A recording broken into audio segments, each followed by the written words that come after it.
श्री शिवाय नमस्तुभ्यम। महाराज, आप सभी लोग जानते हैं कि जैसे ही सर्दियों का मौसम शुरू होता है तो सभी माता बहनों के मन में, सभी लोगों के मन में, बुजुर्गों के मन में, बच्चों के मन में यह प्रश्न जरूर आता है कि बाथरूम या शौच जाने के बाद हम दिया बाती कैसे करें। क्योंकि कई सारी माताएं बहनें रोज़ सुबह शाम अपने घर में दिया और बाती करती है। कभी कभार बुजुर्ग भी दिया बाती करते हैं और कभी कभार बच्चे भी करते हैं। महाराज, ये प्रश्न विशेष रूप से सभी लोगों के मन में सर्दियों के मौसम में ही आता है, क्योंकि सर्दियों के मौसम में पानी बहुत ठंडा होता है। बार बार हाथ पैर गीला करना किसी को भी पसंद नहीं होता, या बहुत सारे लोग हाथ पैर में स्वेटर वगैरह, मोजे वगैरह पहने होते हैं तो बार बार हाथ पैर धोने में बहुत परेशानी होती है। किसी के साथ में सुबह तो पूजा पाठ में किसी कोई परेशानी नहीं होती है, क्योंकि सुबह तो सभी लोग स्नान करके ही अपने घर में पूजा पाठ करते हैं, क्योंकि सुबह हमको सीधा स्नान करके पूजा पाठ ही करना रहता है। उसके बाद हम लोग अपने काम करते हैं। पर प्रश्न आता है शाम के समय में, क्योंकि शाम होने तक सभी लोग अपने कामों में व्यस्त रहते हैं और पूरे दिन भर में आप लोग बाथरूम कई बार जाते होंगे और कुछ लोग पूरे दिन भर में कभी कभार शौच भी चले जाते होंगे। तो आपके मन में ये प्रश्न जरूर उठता होगा, क्या हम लोग अगर पूरे दिन में कभी भी बाथरूम या शौच चले गए हैं तो क्या उसके बाद हम लोग शाम के समय में घर की दिया बाती कर सकते हैं? क्या उस समय पर हम लोगों को स्नान करना होगा या हाथ पैर में धोकर भी काम चल जाएगा? तो ये सारी अद्भुत जानकारी आपको इस वीडियो में हम देने वाले हैं। महाराज, इसमें कोई शर्माने वाली बात नहीं है, क्योंकि यह भगवान की पूजा पाठ से जुड़ा हुआ प्रश्न है, इसलिए आपको इसके बारे में जरूर जानना चाहिए। ये प्रश्न आपको सिर्फ और सिर्फ सर्दियों के मौसम में आएगा, क्योंकि इस मौसम में शुद्धता का ध्यान रखने में, बार बार हाथ पैर धोने में, स्नान करने में लोगों को परेशानी होती है, क्योंकि पानी बहुत ज़्यादा ठंडा होता है। देखिए महाराज, आपने सुबह एक बार अपने घर में दिया बाती कर लिया, मंदिर में जाकर भी अगर आप दिया बाती करते हैं तो सुबह तो आप सीधा स्नान करके पूजा पाठ या दिया बाती करते हैं, तो सुबह तो किसी को कोई परेशानी नहीं रहती है। पर सुबह के बाद में आपके पास पूरा दिन रहता है और फिर शाम का समय आता है। महाराज, अब शाम होने तक बहुत सारे लोग पूरे दिन भर में बाथरूम जाते हैं, कुछ लोग शौच भी जाते हैं, तो यहाँ पर आपके मन में अशुद्धि आ जाती है, यानी कि आपका शरीर उस समय पर अशुद्ध हो जाता है जब आप बाथरूम जाते हो या शौच जाते हो। इसके बाद अब आप अपने घर में सीधा दिया बातें करने के लिए नहीं जा सकते। तो आखिर कौन सा वह नियम है जिसका अगर आप लोग बाथरूम या शौच जाते समय पालन करेंगे तो आप अशुद्ध नहीं होंगे बल्कि शुद्ध रहेंगे और शाम के समय की दिया बाती बिना स्नान किए कर सकेंगे? महाराज, सबसे पहले ये जो नियम है विशेष रूप से माताएं बहनें इसका पालन करें, क्योंकि ज़्यादातर घर की माताएं बहनें ही शाम के समय की दिया बाती करती हैं।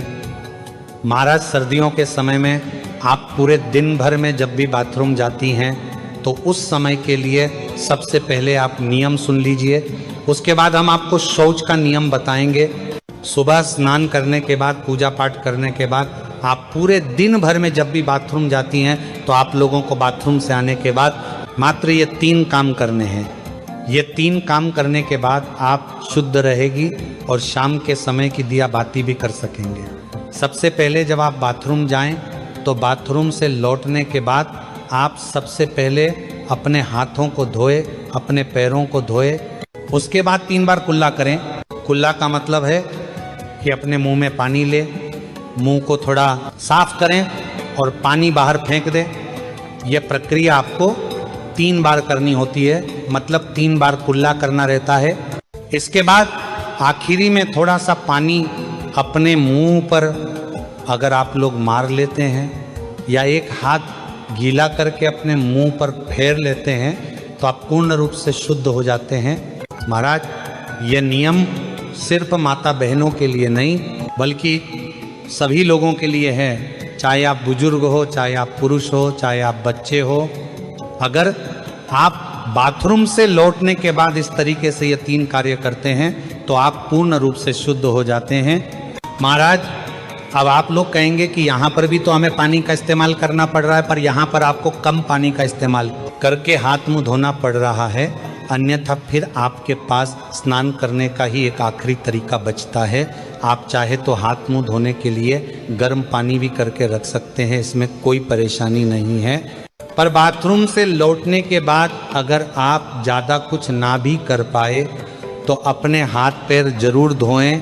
महाराज, अब कुछ माताएं बहनें या कुछ लोग ऐसे हैं जो सुबह अपने घर से बाहर ऑफिस ड्यूटी अपने काम पर जाते हैं, तो उनके मन में यह प्रश्न जरूर आएगा कि हम लोग बाहर रहकर इस नियम का पालन कैसे करें। तो महाराज, अगर आप लोग बाहर काम करने जाते हैं, ऑफिस या ड्यूटी जाते हैं, तो उस जगह पर आप इस नियम का पालन नहीं कर पाएंगे, क्योंकि उस समय पर आप पैरों में मोजे और जूते पहने होंगे या वहाँ पर आपको वैसा स्थान ना मिले कि आप अपने हाथ मुंह धो सके। तो इसलिए बाहर रहकर ये सारे नियम संभव नहीं हैं। तो जितने भी लोग बाहर रहते हैं, पूरा दिन काम करते हैं और शाम को अपने घर पर लौटते हैं, उनके लिए एक अलग नियम है। महाराज, अगर आप सभी लोग शाम को अपने घर लौटकर अगर गर्म पानी से स्नान कर सकें तो बहुत अच्छी बात है। अन्यथा अगर आप ऐसा ना भी कर पाए तो आप लोग शाम के समय अपने घर पर आए तो आपने जो कपड़े पूरे दिन पहन कर रखे हुए थे उनको उतार कर अलग रख दें, और सबसे पहले आप ऑफिस या ड्यूटी से आकर अच्छे से गर्म पानी से, ये ठंडे पानी से हाथ मुंह जरूर धो लें, कुल्ला भी जरूर कर लें। उसके बाद आप अच्छे साफ सुथरे कपड़े पहन लें। फिर उसके बाद आप अपने घर की पूजा पाठ करें, कोई दिक्कत परेशान नहीं, और इसमें आप शुद्ध भी रहेंगे। पर महाराज, अगर आप पूरे दिन भर घर के बाहर रहते हैं और काम करते हैं तो आपको कोशिश करना है कि आप शाम के समय घर पर जब आए तो स्नान कर लें और फिर साफ कपड़े पहनकर अपने घर की दिया बाती करें। महाराज, अब बहुत सारे बुजुर्ग ऐसे होते हैं जो कि ठंड में अपने हाथ पैर के मोजे नहीं उतारते हैं, और वह लोग अपने घर की दिया बाती करें, तो उन लोगों को किस नियम का पालन करना चाहिए?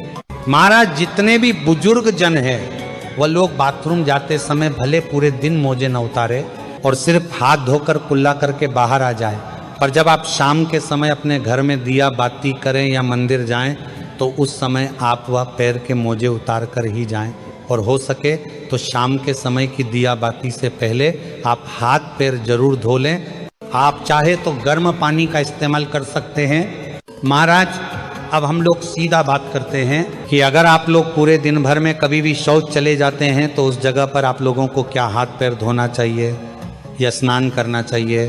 क्या आप लोग उस समय शुद्ध रहते हैं या अशुद्ध?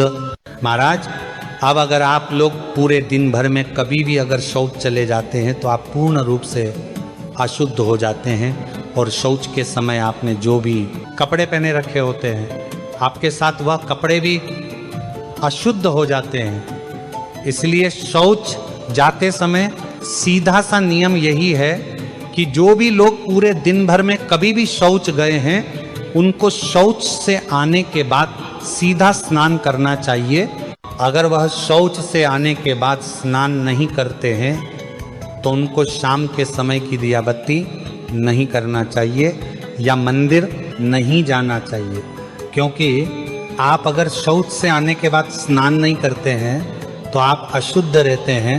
अगर आप शौच से आने के बाद सिर्फ हाथ मुंह धोते हैं तो भी आप शुद्ध नहीं होते हैं, और शौच जाने के बाद भी आप लोग उस दिन अपने घर की दिया बाती करते हैं तो इससे भगवान आपसे नाराज होते हैं, या मंदिर भी जाते हैं तो ऐसा भी आपको नहीं करना चाहिए। महाराज, ये नियम सभी लोगों के लिए है, इसलिए पूरे दिन में जब भी आप शौच जाएं तो आपको उसके बाद स्नान ही करना चाहिए, तभी आप शुद्ध होते हैं। या अगर आप इतना ना कर पाए सर्दी होने के कारण तो उस दिन आप अपने घर की दिया बाती ना करें या मंदिर ना जाए, उस दिन आप किसी और से अपने घर की दिया बाती करा लें।